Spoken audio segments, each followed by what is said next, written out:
बच्चे और बच्चियों,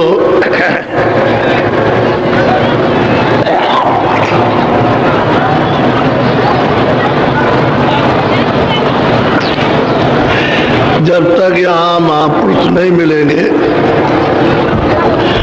उस वेद को लिखने वाले, देखने वाले, जानने वाले, तब तक आपको ये राज कोई भी नहीं मिल सकता। ये सारा विस्तार किस तरह से हुआ और किसने किया। जब वो महापुरुष मिलेंगे देखने वाले, तो ये सब कुछ आपको बताएंगे।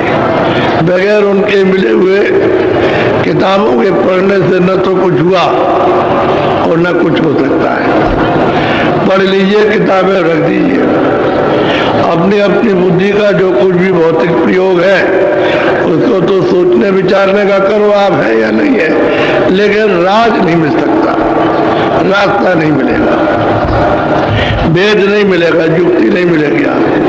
वो तो उन्हीं से मिलेगी जो इस वेद को जानते हैं, इस राज को। अब वो चाहे कोई भी कौम हो, सबके लिए मुर्शिद और गुरुओं की जरूरत है, जो कामिल हो, जो अनुभवी हो। वो नहीं तो कुछ नहीं। आज उनकी कमी होने के कारण सभी लोग, सभी मानव भटक रहे हैं। अगर सही सच्चा रास्ता मिल जाए तो चलने के लिए सब लोग तैयार हैं, लेकिन अब क्या करें, जब भटका खा गए और चीज़ों में उलझ गए तो उससे थोड़ा निकलने में दिक्कत है, परेशानी है, क्योंकि उनको इतना विश्वास नहीं है, इतने उनको प्रीत प्रतीत नहीं है उनको उस मालिक के और महापुरुषों के प्रति, इसलिए उलझ जाते हैं। विश्वास हो जाए और प्रेम प्रतीत हो जाए तो उससे निकलने में कोई देर नहीं। चाहे जितनी भी जकड़ में, संसार में, लोभ में, मोह में, ममता में, आसक्ति में, वासनाओं में फंसे हो, सबसे निकल आओगे। मिलेंगे तब काम बनेगा, नहीं मिलेंगे नहीं। अब गोस्वामी जी महाराज लोगों को समझा रहे कि देखो भाई, जो कुछ हमने देखा वो तो हम तुमको बताएंगे ही, लेकिन तुम्हारी गति कैसे होगी, कि जीव की गति कैसे होगी, घर कैसे पहुंचेगा, तो ये दोनों बातें, अपनी भी बात कहेंगे और आपकी भी कहेंगे। ये जीव का कल्याण, जीव कैसे अमर पद को पाएगा, दोनों बातें साथ साथ वो समझाते जाएंगे संगत को। जो लोग आए सुनने के लिए सुनेंगे। बड़ी विधि विधान के बाद उन्होंने समझाया, यानी समझाने में महापुरुषों ने कोई कमी नहीं रखी, लेकिन ये कि न मिलने से और तुम अछूते रह गए। जब उनसे मिले बिलाए नहीं, देखा देखा नहीं, सुना सुनाया नहीं, तो अछूते रह गए, खाली रह गए और खाली हाथ से चले गए। अरे आपको मनुष्य मंदिर मिला था, इसमें छकड़ा भर करके, गाड़ी भर करके यहाँ से जाना चाहिए था, तो तुम खाली जा रहे हो, तुम्हारे कुछ भी हाथ में पड़ा। ऐसे ही अब इतना वक्त निकल गया, 40 साल गए, 60 साल चले गए, 80 साल में सब चलने का डेरा, तो अभी तक तो कुछ मिला नहीं। अब क्या है, क्या मिलेगा? जब आपने इतनी मेहनत पर दौड़ धूप करके कुछ नहीं पाया, तो अब क्या, अब तो कहीं दौड़ना धूपना मेहनत भी नहीं। अब तो दिन की घड़ियां गिने जा रहे हैं कि जल्दी वक्त आ जाए, निकल चले जाए, इसलिए कि तुम बहुत परेशान हो। तुम्हारे काम न बच्चा आने वाला, न बच्ची, कोई काम नहीं आता, न रिश्तेदार, न भाई। तुम आज मरो, कल मरो, सुबह मरो, शाम को मरो, कुछ नहीं है, रोते चिल्लाते रहो कि हमने इतनी मेहनत की इन भाइयों के लिए, इन बच्चों के लिए, इनके लिए, और आज हमारे लिए कुछ नहीं। तो तुम सब अपना अपना कर्जा ले रहे हो, दे रहे हो, उसको दिया है वो ले रहे हो, और उसको उसने आपको दिया तो वो ले रहा।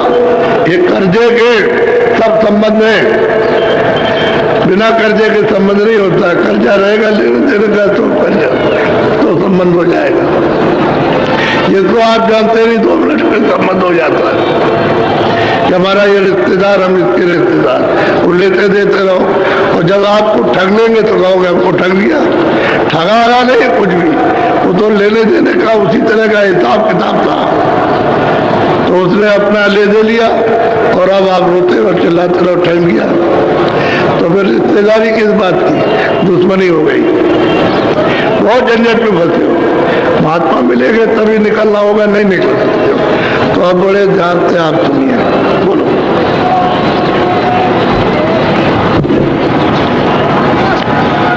स्वामी निरख देख निज नैना, कोई कोई संत परखी हाई बैठा। और वो स्वामी तुलसीदास जी महाराज कहते हैं कि भाई संतों ने तो अपनी आंखों से देखा, तो तुलसी ने तो अपनी आंख से देखा नहीं जा सकता। जो दिव्य आंख है, ज्ञान चक्षु है, तीसरा नेत्र है, वो थर्ड आई उठते उन्होंने देखा अपने आंख से। और वही कहेंगे तो कहते हैं जो हमने देखा वो संतों ने भी देखा। ऐसा नहीं है कि हमको भी तो संतों ने दिखाया, तो हमने जो देखा अपने जीवन में, वो पिछले जो संत आ गए उन्होंने सबने देखा। तो जो कोई भी आएगा देखेगा, वो कहेगा ये रास्ता मालिक के पाने का है। बोलो।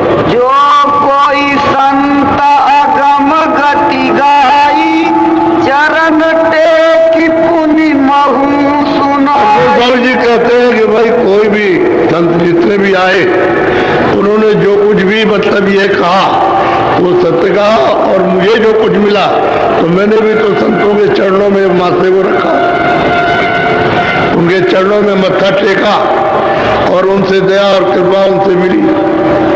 मैंने भी तो उन्हीं की कृपा से पाया, और मुझे किसी ने दिया, संतों ही से पाया। तो उनकी कृपा हो गई, मैंने अब सब कुछ अपने को दे दिया। उनकी दया कृपा हो गई तो मुझको भी देखने को मिला। वही जो उन्होंने देखा है, जो हमको दिया, वही हम भी कहते हैं, हम भी वही कह रहे, कोई और बात नहीं। बोलो। अब जीवन का कहूँ निबेरा, जाते मिटे भरम बस बेरा। स्वामी महाराज कहते हैं जीव का छुटकारा इस भरम से कैसे होगा, ये भरम ही है जिसमें आप उलझे हुए भरम है, क्योंकि इसमें कोई चीज तो सत्य नहीं है। चाहे धन कमाओ, चाहे जन कमाओ, चाहे ये कमाओ, चाहे वो कमाओ, चाहे हीरे कमाओ, तमाम सब चीजें करो, लेकिन ये सब का सब भरम है। इसमें से कोई चीज जो कहते हो हमारी है, उसमें कुछ नहीं आती। जो कुछ नहीं है वही भरम है, उसी को आप मान रहे हो कि हमारी, वो कहता नहीं है। तो कहते हैं इनका भरम यानी किस तरह से छूटेगा, कौन इसको छुड़ाएगा। जो अपनी आंखों से देखेगा वही, और संतों ने जो कुछ देखा है उन्हीं की कृपा से मुझे भी मिला। मैं भी वही कह रहा हूँ कि अब जीवों में छुटकारा कैसे होगा, ये यहाँ से कैसे निकल वो घर को जाएंगे, क्योंकि घर से तो आ गए, उसने तो दया करके भेजा दे ही है, उसको रचना करना था, उनकी रचना हो गई और आपको देना था।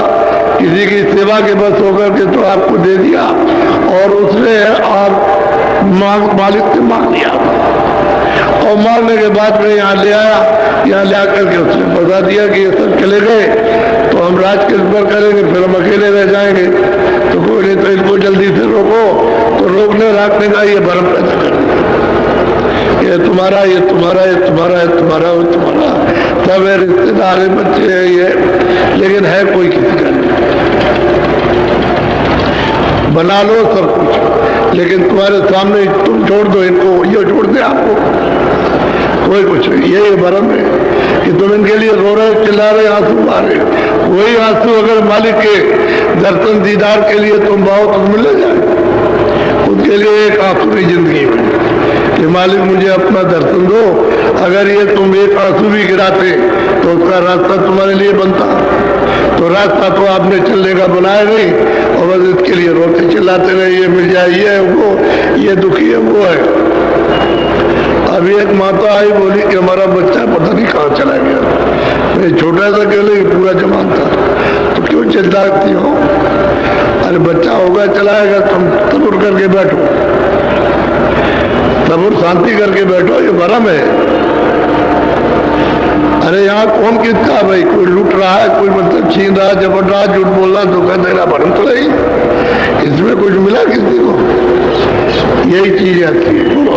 जब या मुक्ति जीव की होई, मुक्ति जानी सतगुरु पद कहते हैं इस जीव की मुक्ति जो आया है मानव शरीर में, जो 84 में नरकों में आया है उसके लिए तो कोई उपदेश है नहीं। ये मनुष्य शरीर में जीवात्मा ये रूह आई है, ये इसमें इस जीव की गति कब होगी? जब उसको सत्वर मिल जाएगा, उस मालिक को प्राप्त करने वाला तब। जब तक वो नहीं मिलेगा तब तक इस जीव की गति अब नहीं हो सकती है। समय अपना पूरा करके और तुम चले जाओ, कर्मानुसार भोगो। जो तुमने कर्म किया है वो सब आपको भोगना है। मुक्ति नहीं हो सकती, छुटकारा इन कर्मों से, पाप और पुण्य से होगा नहीं, और रास्ता भी नहीं पाओगे आप। तो कहते हैं कब होगा? जब उसको सद्गुरु मिलेगा, उस वेद को जानने वाला वेदी, और वो जो उसको पाता है, जो उसको देखता है, वही है सद्गुरु, और बाकी कोई भी सद्गुरु नहीं है। न कोई योगी है, न योगेश्वर है, न ऋषि है, न मुनि है, न तपती है, न ज्ञानी। वो जो उस मालिक को जिसने पाया हुआ है, अब वो जब मिलेगा तब जीव की गति तब होगी, और तब छुटकारा होगा जन्म मरण से। ऐसे छुटकारा नहीं हो सकता। तो आप उसको खोजना चाहिए, तलाश करनी चाहिए, कहीं कहीं मिले, सारे देश में किसी जगह मिल जाए, क्योंकि ये तो उसकी खदान है। भारतवर्ष अध्यात्मवाद की खदान है। यहाँ हर तरह के लोग रहते हैं यहाँ पर, और कोई किसी को पहचान नहीं पाता है। खोजना चाहिए, तुम्हारी खोज और उनकी दया काम कर जाएगी। वो देख रहे हैं सब जगह कि कौन खोज कर रहा, तो उसको कोई ना कोई जरिए से उसको मिलेंगे या बुला लेंगे। जब आप उनसे मिल जाओगे तब फिर रास्ता मिलेगा। वैसे नहीं होता। बोलो। सतगुरु संत कंज में बासा, सुरति लाई जो चढ़े। हम कहते हैं कि सदगुरु कहते हैं उनका निवास स्थान कंज में, आकाश में।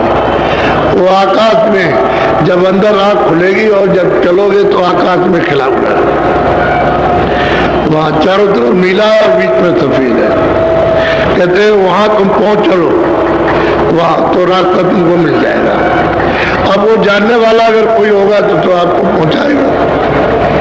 यानी कंज जो कंज गुरु बैठे हुए हैं वो कोई दूर नहीं है, तुम्हारी आंखों के सामने, लेकिन पर्दे इतने पड़े हैं कर्मों के कि उनको हटाने में तुम हटा नहीं सकते। तुम्हारा बल और तुम पर्दे हटाने में नहीं। और तो जब महात्मा जी जाए कृपा करे तभी वो पाप पुण्य का पर्दा हटेगा। पर्दा एक मैल है, पुण्य भी एक मैल है, वो जरा शुद्ध मैल है, और पाप मतलब ये है कि काला मैल है। पर्दा पड़ गया तो जीवात्मा को ढक लिया, और उसकी दिव्य आंख और दिव्य कान, उस दिव्य नाक को बंद कर दिया। अब उसको होश नहीं है, वो जड़ में आकर के, यानी जड़ ग्रंथि में बंद करके अचेत हो गई। अब अपना होश नहीं है कि मैं कौन, क्या हाड़ हूँ, कि मांस हूँ, क्या हूँ, कि बाल हूँ, कि और कुछ हूँ, कपड़े हूँ, कि लत्ते हो, कुछ नहीं क्या कुछ होश नहीं। और आपको भी होश नहीं है कि आप कहते हो हवा निकल गई, आप कहते हो प्राण निकल गए, ये हो गया। अब ये नहीं मालूम कि वो किस तरह से जीवात्मा निकाली जाती है, पता नहीं आपको। तो जड़ में आकर के फंस गई और इसमें लिप्त हो गई आकर के। चारों तरफ से पर्दों ने आपको ढक करके बंद कर लिया, बदहोश है। जैसे कोई आदमी बदहोश हो जाए तो 1 दिन में होता है, 10 दिन में, महीने भर में होता है। इसी तरह युग युग में आप बदहोश हो और अभी तक होश नहीं आया। जब जब मनुष्य शरीर मिला तब तब बदहोशी रहे। जब तक वो महापुरुष नहीं मिलेंगे तब तक होश नहीं आ सकता किसी को, और अटक जाएगा। कोई किसी में अटकेगा, कोई किसी में अटक जाएगा, कोई मोह में, कोई लोभ में, कोई लालच में, कोई धन में, कोई उसमें, कोई पद में, इसमें अटक जाएंगे, बस वही रह जाएंगे। बस तब तक उनका वक्त पूरा हो जाएगा। जाना है, रहने का स्थान नहीं है, ये चलने का स्थान, चला चली का डेरा है। यह रह नहीं सकता कोई, चाहे जितना भी तुम प्रबंध करो।